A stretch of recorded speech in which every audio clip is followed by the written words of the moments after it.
présenter. Je suis Mimodia Leidemen, je suis activiste panafricaniste, humaniste, défenseur des droits de l'homme, je suis écrivain, essayiste.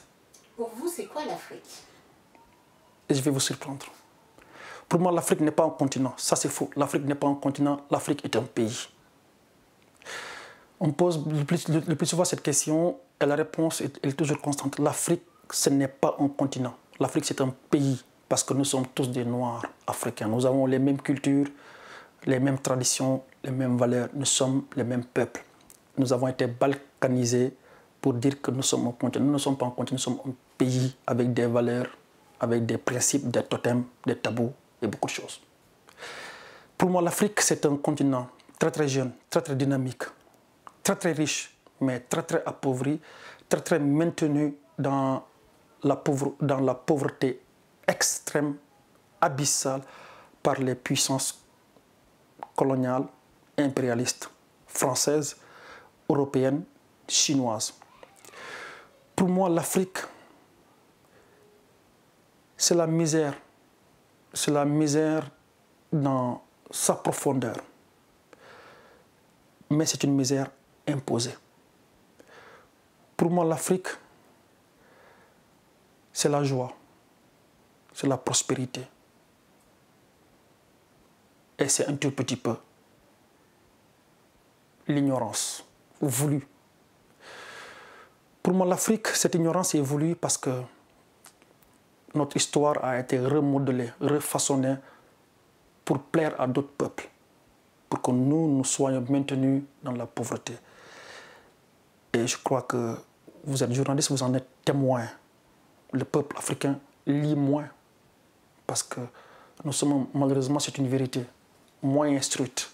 Nous avons tendance à copier ce que font les Arabes, ce que font les Blancs, ce que font les autres peuples. Alors que les autres peuples nous envient, mais en cachette.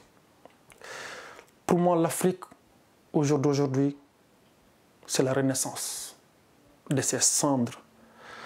Pour moi, l'Afrique, c'est un continent qui a subi l'esclavage, la traite arabo-musulmane, 14 siècles. La traite négrière, 400 années. La colonisation, 200-300 années. Et au jour d'aujourd'hui, cette nouvelle forme de domination qu'on appelle le néocolonialisme. Pour moi, c'est ça l'Afrique. La souffrance et rien que la souffrance. Mais vous savez, nous en tant qu'Africains, cette souffrance, on peut la combattre. Parce que dans la souffrance peut renaître la vérité. C'est en souffrant que l'on se rebelle et que l'on essaie de changer les choses. Pour moi, l'Afrique, c'est l'espoir, c'est l'espérance. Et je pense que ce message est très très clair. Depuis des siècles, nous avons été maintenus dans la pauvreté abyssale. Mais ça, c'était avant. Parce qu'au jour d'aujourd'hui, Sankara avait dit tuer Sankara, des millions de Sankara naîtront. Il a raison, c'est ce qui est en train de naître au jour d'aujourd'hui. Nous sommes des gens révoltés parce que nous voulons donner raison à notre humble serviteur Thomas Sankara. Et ce moment-là va venir parce que l'Afrique bouillonne d'intellectuels au jour d'aujourd'hui. Nous n'avons peur de personne. On va attaquer ce qui piétine l'Afrique en face. Connaissance contre connaissance. Non pas dans la violence, non pas dans la guerre. Parce que la violence est l'arme des faibles. L'Afrique a subi cette violence-là. C'est pourquoi elle a été rendue faible. Mais nous allons utiliser la connaissance, seul gage, seule garantie, pour remettre les pendules à l'heure, pour aider notre peuple.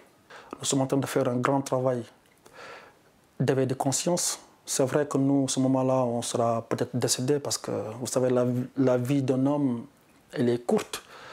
Mais ce que nous avons produit en tant qu'écrivain, en tant qu'activiste, restera sur place. Et nos arrière-petits-enfants viendront voir la lumière que nous avons indiquée. Et nous osons espérer du moins que ces arrière-petits-fils vont récupérer ces livres-là, vont les lire et vont comprendre et vont cheminer dans le bon sens que nous, de la même manière que nous avons honoré les vœux de Thomas Sankara. L'Afrique, c'est un fleuve de contrats léoniens, c'est-à-dire donc la corruption, la malgouvernance, des démocraties de façade, des guerres qui sont préfabriquées, qui sont adossées et reliées à des solutions préfabriquées sous le nez et la barbe de la maudite communauté internationale. Et quand je dis communauté internationale, je veux nommer la France, les États-Unis, l'Allemagne et la Grande-Bretagne, toutes ces puissances impérialistes et colonialistes. Et je pense que ce moment-là va venir et ce moment est en route. Il va taper. Et quand il tape, il tapera partout en Afrique. Que vous soyez Peul, Diola, Mankagne, Bambara, que vous soyez musulman, athée, chrétien, que vous soyez noir de clair ou sombre de peau. L'essentiel, si vous êtes noir, on vous montrera le chemin du développement et celui du succès.